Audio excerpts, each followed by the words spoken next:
नमस्कार मित्रों, आज हम प्रत्यय के बारे में पढ़ेंगे। तो शुरू करते हैं। प्रत्यय किसी भी धातु या शब्द के पश्चात जुड़ने वाले शब्दांशों को प्रत्यय कहा जाता है। किसी भी धातु या शब्द के पश्चात जुड़ने वाले शब्दांशों को प्रत्यय कहा जाता है। ठीक है। धातुओं में जुड़ने वाले प्रत्ययों को कृत प्रत्यय कहते हैं। ये प्रत्यय तिंग प्रत्ययों से भिन्न होते हैं।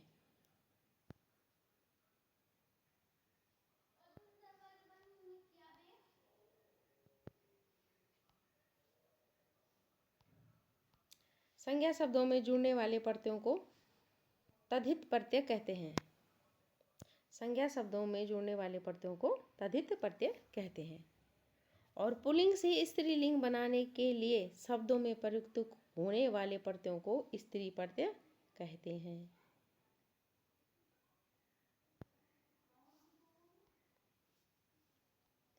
कृत प्रत्यय।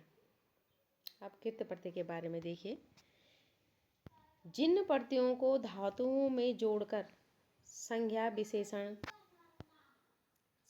विशेषण या अव्यय आदि पद बनाए जाते हैं उन्हें कृत प्रत्यय कहते हैं। अर्थात जिन प्रत्ययों को हम संज्ञा के साथ प्रयुक्त करते हैं, विशेषण या अव्यय के साथ प्रयुक्त करते हैं, उन्हें कृत प्रत्यय कहते हैं। अव्यय बनाने के लिए धातुओं में कत्वा, ल्यप, तुम्न प्रत्ययों का योग किया जाता है। धातुओं से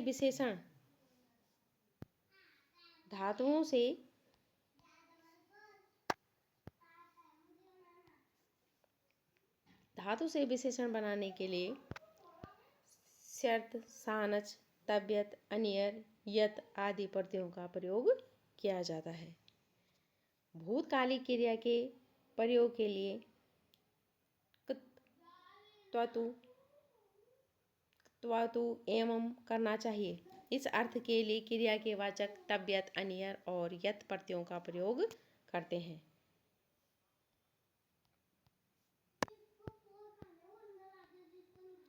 धातु से संज्ञा बनाने हेतु तिर्च, तिन, णुअल, लुट आदि प्रत्ययों का योग किया जाता है।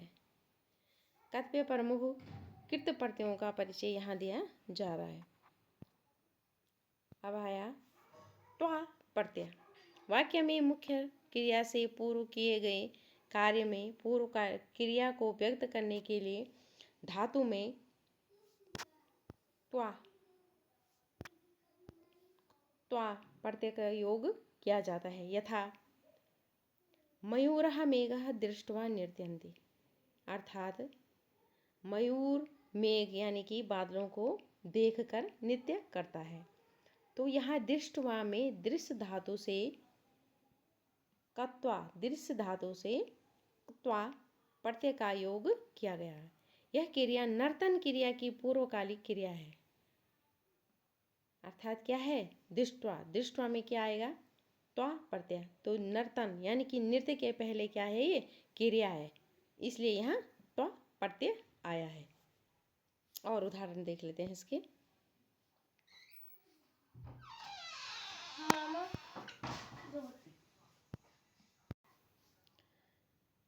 किर प्लस त्वा कृत्वा करके कार्यम कृत्वा गृहम गच्छ।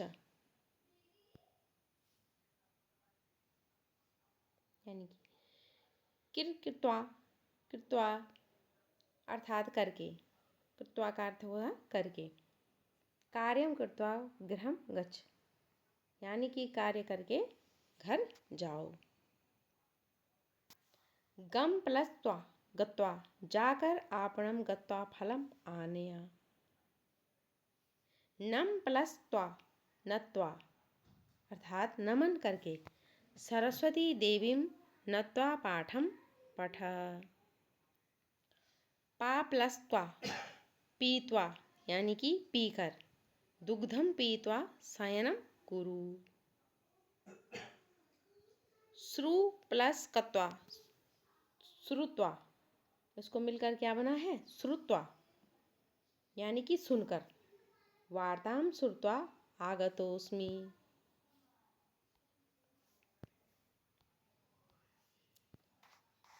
दृश्य प्लस कत्वा यानी कि दृष्टवा, देखकर, इसका अर्थ हुआ देखकर। बहि दृष्टवा आगच्छामि। हन प्लस कत्वा बराबर हत्वा यानी कि मारकर। रामः रावणं हत्वा सीतां प्राप्नोत यानी कि राम जी ने रावण को मारकर सीता को प्राप्त किया। पृच्छ प्लस कत्वा पृष्ठवा, पूछकरम, पूछकर, इस पृष्ठवा का अर्थ हुआ पूछकर। गुरुम पृष्ठवा आगच्छामि। त्यज प्लस त्वा त्यक्त्वा, त्याग कर। सीता वन त्यक्त्वा लक्ष्मण आगतः।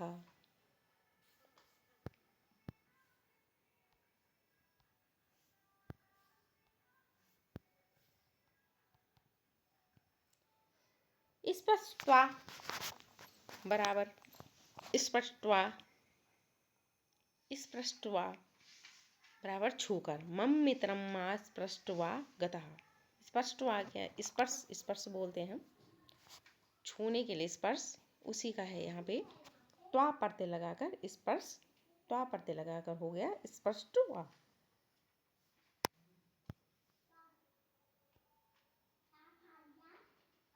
छूकर। मम मित्रम मा स्पष्टवा गतः, मेरा मित्र छूकर गया, चला गया। पठत्वा बराबर हो गया पठित्वा, नहीं सॉरी अभी ये ऊपर का है।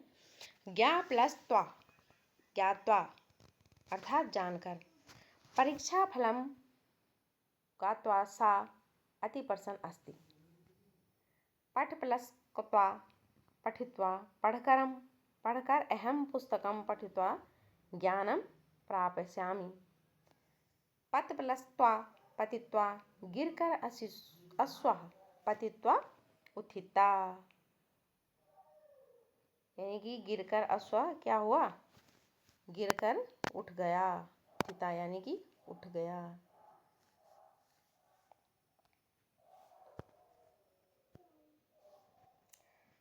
त्वा प्रत्यांत शब्दों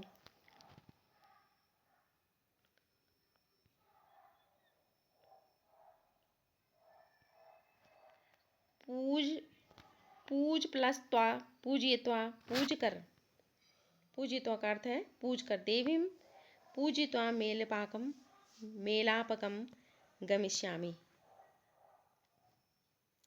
त्वा प्रत्यांत शब्दों का भी अव्यय के रूप में प्रयोग होता है क्योंकि ये अव्यय होते हैं, इनके रूप में परिवर्तन नहीं होता। अब आया ल्यप प्रत्यय। पूर्वकाली क्रिया के अर्थ में ल्यप प्रत्यय का भी प्रयोग होता है। जहाँ पर धातु से पूर्व कोई उपसर्ग लगा होता है वहाँ त्वा के स्थान पर ल्यप प्रत्यय का प्रयोग किया जाता है।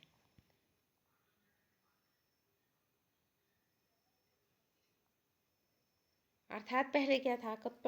त्वा प्रत्यय धातु से पूर्वकालिक लगने पर त्वा प्रत्यय होता है, लेकिन यहाँ पे क्या है कि जहाँ पर धातु से पूर्व कोई उपसर्ग लगा होता है तो वहाँ त्वा के स्थान पर ल्यप प्रत्यय का प्रयोग किया जाता है। आगे देखते हैं उदाहरण के साथ। ल्यप प्रत्यांत शब्द भी अव्यय के रूप में ही प्रयोग किए जाते हैं, इनके रूप में भी परिवर्तन नहीं होता है। ये भी क्या किए जाते हैं? अव्यय के रूप में प्रयोग किए जाते हैं और इनके रूप में भी कोई परिवर्तन नहीं होता। उदाहरण देखते हैं। प्रहनम प्लस ल्यप पर्ण्यम पर्णम्या अर्थात प्रणाम करके। गुरुम पर्णम्य स पठित पठति। बी प्लस ज्ञा प्लस ल्यप अर्थात विज्ञाय जानकर, जिसका अर्थ हुआ जानकर। विज्ञाय का अर्थ हुआ जानकर। वार्ताम विज्ञाय त्वम आगच्छ। आ प्लस गम ल्यप आगत्या यानी कि आकर। गृहात् आगत्य सा पाटलिपुत्रम गतवान। आ प्लस दा प्लस ल्यप आदाय अर्थात लाकर। किम आदाय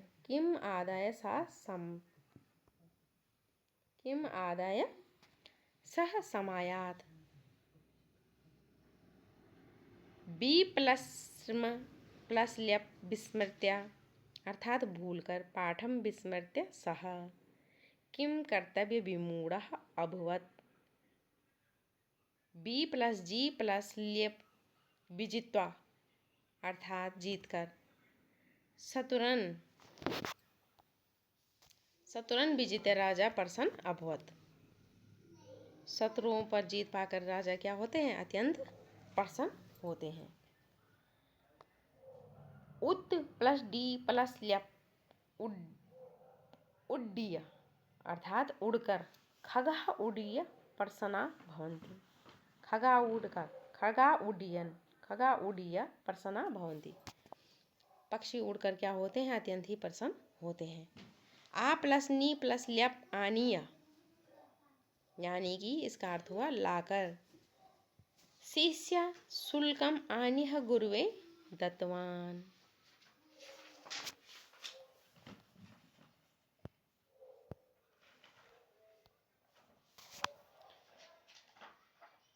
उप प्लस किर प्लस ल्यप उपकृत्य अर्थात उपकार करके।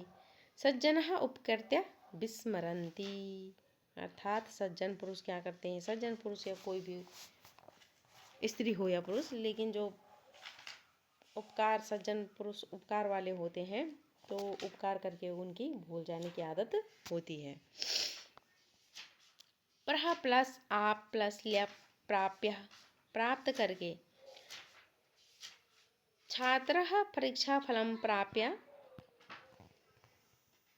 प्रसन्न जातः छात्र परीक्षा पर फल को प्राप्त करके क्या होते हैं? प्रसन्न जाते हैं। प्र प्लस दा प्लस ल्यप प्रदाय देकर निर्धने प्रदाय का अर्थ होता है देकर। देकर निर्धनेभ्यः धनम प्रदाय धनिक गतः अर्थात निर्धन को धन देकर जो धनिक व्यक्ति होता है वो चला जाता है। सम प्लस स्पर्श प्लस ल्यप संस्पृश्य बराबर स्पर्श करके। पितुः चरणा संस्पृश्य स आशीर्वादम प्राप्तवान। वह पिता के चरणों को स्पर्श करके क्या करता है? आशीर्वाद प्राप्त करता है। उत प्लस ल्यप उत्तीर्ण करके अर्थात उत्तीर्ण करके। दशम कक्षायां उत्तीर्ण सा उच्च विद्यालय प्रवेशम लभत। अब आया तुमुन प्रत्यय। तुम क्या होता है? निमित्तार्थक के लिए प्रयुक्त होता है अर्थात क्रिया को करने के लिए इस अर्थ धातु के साथ तुमुन प्रत्यय लगता है। क्रिया को करने के लिए इस अर्थ में धातु के साथ तुमुन प्रत्यय लगता है।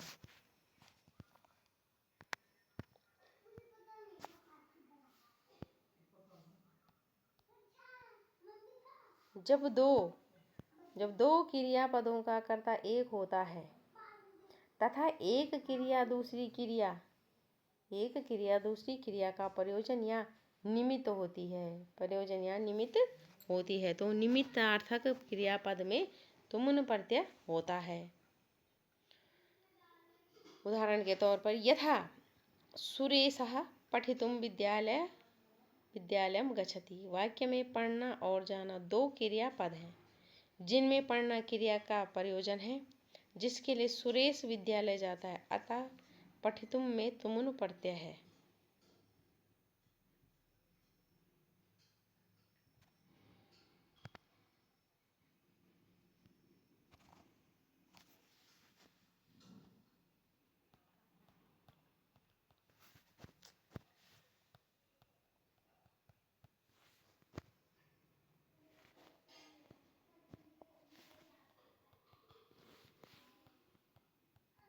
कभी कभी क्या हो जाता है। देखिए आगे चलते हैं।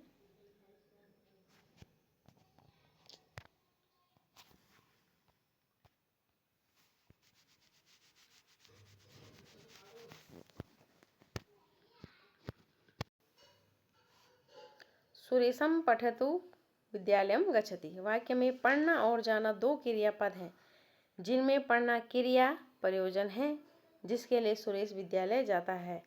अतः पठितुम में तुमुन प्रत्यय है। अतः पठितुम में तुमुन प्रत्यय है।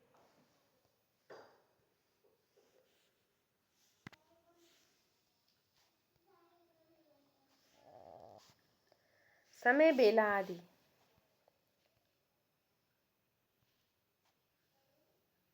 समय बेला आदि कालवाची शब्दों के योग में भी धातुओं से तुमुन प्रत्यय होता है। यथा स्नातु, स्नातु वेला अस्ति, धातुओं से तुमुन प्रत्यय होता है। स्नात वेला अस्ति पठितुम समयो अस्ति, पठितुम समयो अस्ति। तुमुन प्रत्यांत सब भी अव्यय होते हैं, इनका रूप भी नहीं बदलता, इनका रूप भी नहीं बदलता है। उदाहरण के लिए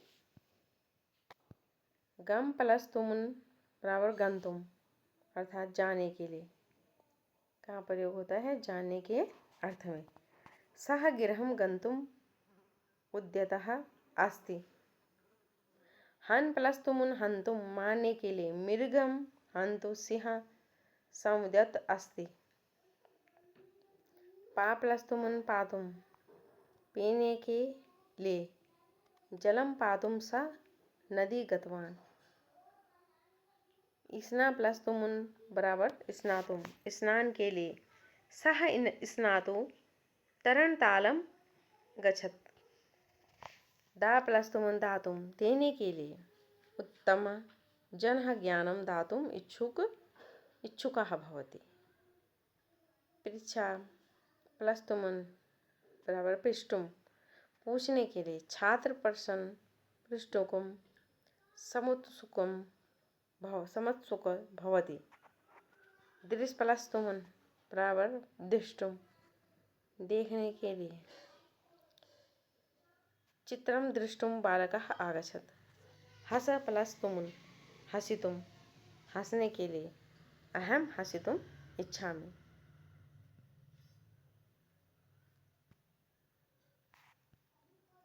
खाद प्लस तुमुन खादितुम, खाने के लिए। बालकः आम्रम खादितुम इच्छति।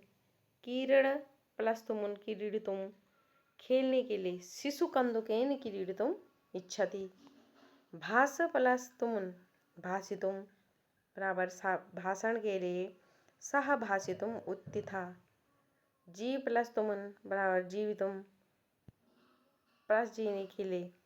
सर्वे जीवितुम अभिलषन्ति। कथ प्लस तुमुन कथितुम, कहने के लिए। कथा कथितुम सह आगच्छत्।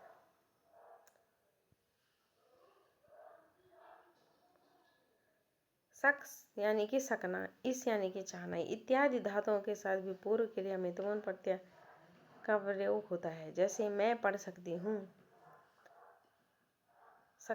सकता हूँ।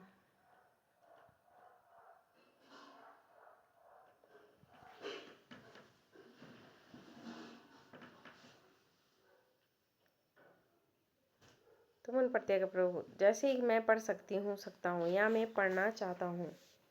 इन वाक्यों में पढ़ना और सकना, पढ़ना और सकना, पढ़ना और चाहना ये दो क्रियाएं हैं। अतः पढ़ना क्रिया में तुमुन प्रत्ययों का प्रयोग होता है।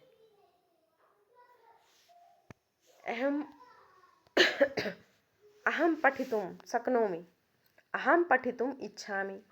बालकः तर्तुं शक्नोति, सा गातुं शक्नोति। त्वं किं कर्तुं शक्नोषि, ते चलितुं न शक्नुवन्ति। वयं धावितां धावितुं न शक्नुमः।